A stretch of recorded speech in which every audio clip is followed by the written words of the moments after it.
We're all here because each of us, in our own way, fights with the hope of a better tomorrow.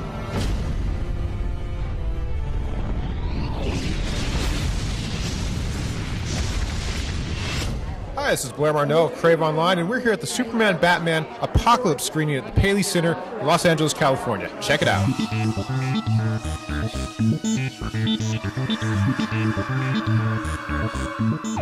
Why did you guys choose to adapt this title from the Superman Batman comic? Well, we had already done Public Enemies, which was the first of the new Superman Batman comics from a couple years ago that Jeff Loeb did with Ed McGuinness, and this was chronologically this followed right behind it, and there is a little bit of a sequelness to it. I mean, in Public Enemies there was the big giant ball of kryptonite that was coming towards the planet, which got destroyed at the end of that movie, and this movie starts off with a kind of a meteor shower of kryptonite, so there's that little tie-in there. Also, the story was, of all the storylines that they had done in the comic, this one seemed to have a really good beginning, middle, and end, and it was kind of a retelling of the Supergirl origin story, and kind of a fresh twist on that story, so we thought it was actually a really good story in its own right, and we thought it would make a good film. All right, Tab, tell us about some of the challenges of adapting Jeff Loeb's story for this film. Well, you know what? There weren't a lot of challenges because Jeff had created such a great story.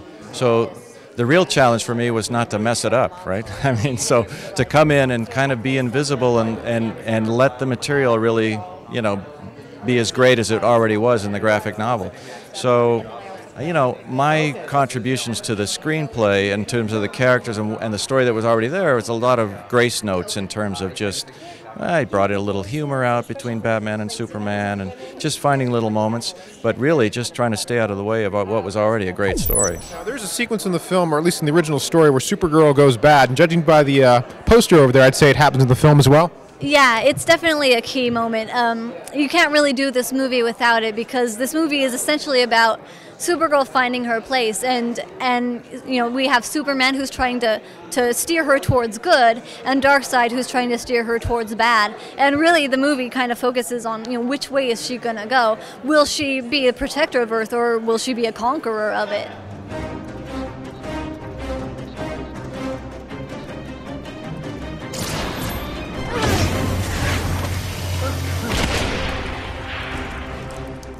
How would you say Wonder Woman's relationship is to Kara in this movie, besides just the pure mentorship?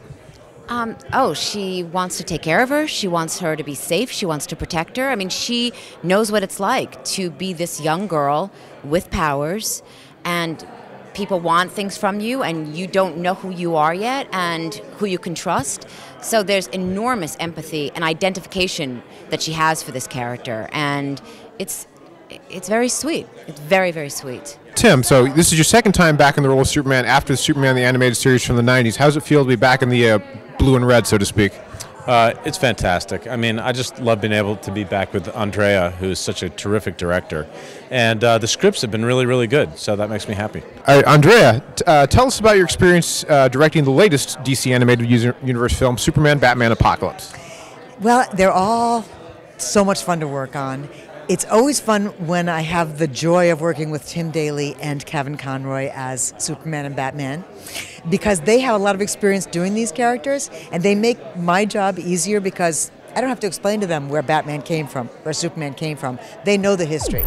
Now, you've done Superman at least 65 times in the previous animated series. Do you have any favorite Superman experience from that?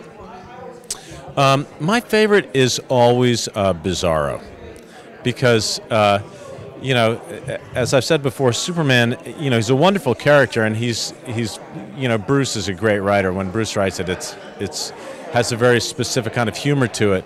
But Bizarro is really fun because it's so different. Superman, for the most part, is such a do-gooder. He's such a Boy Scout. He's very, very straightforward, which is fun, but maybe not quite as colorful as the villains. Andrea, out of all your years working on the DC stuff, do you have any particular favorite scene? I can't say I have a particular scene, but I loved Under the Red Hood. I really love that piece, which is odd for me because I don't really like violence. And that's a really violent piece. Are you familiar with it? Did you see Under the Red Hood? I did. Did you like it? Yeah. I did too. And it was so dark. And so, before the main title, we kill Robin. that's dark. But I loved that piece. I thought it was beautifully animated. I thought it was a great story. I loved the voice actors. That sticks out in my mind. I thought as a cohesive piece with cast, script, animation style, everything, that came together. Music, I thought that was a wonderful piece. That's my favorite recently. I really like the way the relationship between Batman and Superman is evolving. Because Superman is beginning to have sort of a wry sense of humor about Batman, and he sort of tolerates, Batman's endless darkness and his ability to see the cloud in every silver lining. I like that.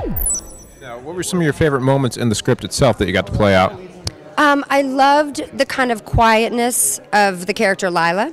I mean, she was a strong Amazon woman, but she also had this kind of quietness about her, this kind of inner turmoil because of her visions. But I also had a blast doing the fight scenes when we went back and matched our fighting with the animation. That was a blast because it was a lot of grunts and groans and pops and kicks and craziness. The original story had a lot of intense action between Batman and Darkseid, and even Superman and Darkseid. Do you have a favorite fight of the two? Between Batman and Superman, I'd probably go with Superman because I think Supergirl gets to participate in that a little bit more. Is that a departure from the original story? A little bit. We did. We definitely expanded her role in the final fight. I think in the comic she kind of got taken out pretty early and she didn't get to do a whole lot. We wanted to give her a moment to shine, especially since it is her story. So we tried to give her a little bit more important role in that big fight. You didn't think you could just walk away, did you?